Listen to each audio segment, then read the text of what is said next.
What's up, everybody?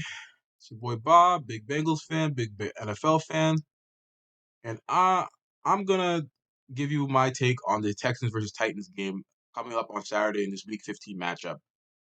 Now, let's see. The Texans are 1-12-1. The Titans are 7-7. Titans just lost Ryan Tannehill for the season, so they're gonna be relying on Malik Willis. But last time we saw Malik Willis, I think we understand why he's sitting on the bench. He's just not ready. Simply put, he can't play in structure yet. He has great rushing ability, but he can't play in structure yet, and he's not ready to go against NFL defenses yet. I think he should honestly sit a season or maybe a season and a half, and really like this offseason, he needs to get to work on how to play in structure because that Chiefs game was like, I mean, he wasn't bad, like his throws weren't bad. It was just like his decision making was kind of like just asinine at times. Now this is mind you, I liked Malik Willis coming out of college. I liked his physical traits, but like I said, he needs to sit for a season or two, really get learn the NFL offense, really learn how to play in structure. And I have faith that he could do it. But you know, this game, like since he's kind of playing, I know the Texans are 1-12-1. This is kind of an easy spot to say, hey, oh yeah, the Texans are going to definitely cover the spread, right? But the Texans have been feisty and they've been really feisty. But like, every now and then the Texans show like fighting feistiness and stuff, and then they'll have a game where just nothing works and Davis Mills turns into a pumpkin, and the whole team is kind of like just a dud. Lovey Smith, he's obviously another sadly black coach that's gonna be sacrificed uh because of and basically he's gonna be another black coach that's gonna be sacrificed this season. He had no shot coming into the season. Look at this Texans roster and ask yourself, how do they win games? Their quarterback, Davis Mills, is backup. They have a nice rookie running back. The wide receiver they drafted, Josh Mechie, he hurt himself, or I think he got cancer. I believe one of the major complications that he had. The offensive line for Texans is not bad, but this defense for Texans just it's like it's just a lack of talent. Like just continue to play young players on the Texans. It's hard to watch these Texans games back, and like they're playing like these veterans that don't have a future on the team that could easily be traded for like a fifth round pick in a drop of a hat. Like Texans, just secure Bryce Young. Like just continue the tank and secure Bryce Young here. But like historically, if the Texans are feisty. Not against the Titans though. Historically, where Derrick Henry destroys them. Titans are trying to salvage your season. They've kind of been in the slump.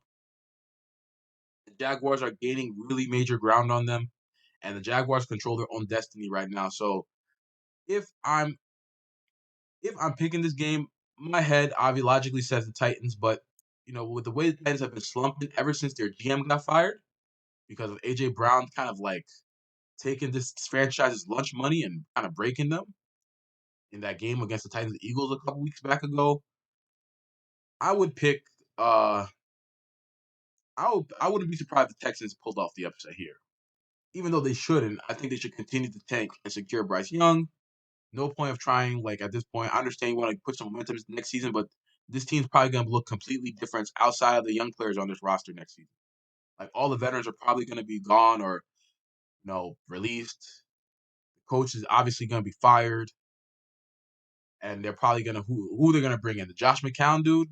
They're probably going to bring in Josh McCown. That's what they wanted to do last offseason, but the NFL media was having the uproar about it. So the Texans like, yeah, no, let's just get our sacrificial lamb.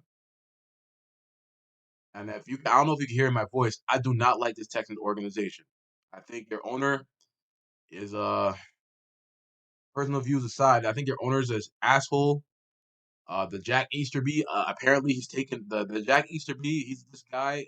Get the story on this. This guy was a former chaplain for the U.S. The New England Patriots, and he somehow worked and weaseled his way into a high level front office position. He was a former priest, basically, like prayer guy for the Patriots, and he's somehow working a front office. So that shows you what the Texans are about a little bit. They're kind of like the owner's kind of like a weird guy that's an asshole to me, and Yeah, the Deshaun Watson situation. This, regardless of how you feel about it, I think the owner of the Texans is not innocent himself with what went on with Deshaun Watson. I think both him and Deshaun Watson and the Texans organization, they might have protected him and enabled his behavior. But regardless of that aside, I think the Texans are still a feisty team. The GM for the Texans, Nick Casario, is not bad. I see the vision, what he's seeing, but yeah, this is Titans. Titans defense have kind of been reeling these last couple weeks. I think this is a good game to get back on track and dunk on a team that quite they don't have Damian Pierce anymore. They shut him down for the season. Like just dunk on a team that is kind of like they've kind of are trying to say they want to tank. They only have one win right now. Like if the Titans are real playoff team, they don't fuck around this game. So Titans spread. Um, if you want any prop bets this game, I'm not really like nothing really crazy is coming to mind. Like any fantasy prop bets, I guess Derrick Henry because this rush defense is terrible. So Derrick Henry, if you have him in fantasy or you want to make a prop bet on his over yards and stuff like that, that's probably a lock. And yeah, the Titans wide receivers, Chiga Conquo, he's been breaking out too. The Titans tight end, their draft pick, Chiga Conquo or Okonkwo, he's been breaking out. And my Nigerian brother right there, and I think that you should probably bet his prop bets too. Or if you have him in fantasy, look to him because he's like their best passing game option right now with Traylon Burkestown. So I think that's it for this game, and thank you for listening.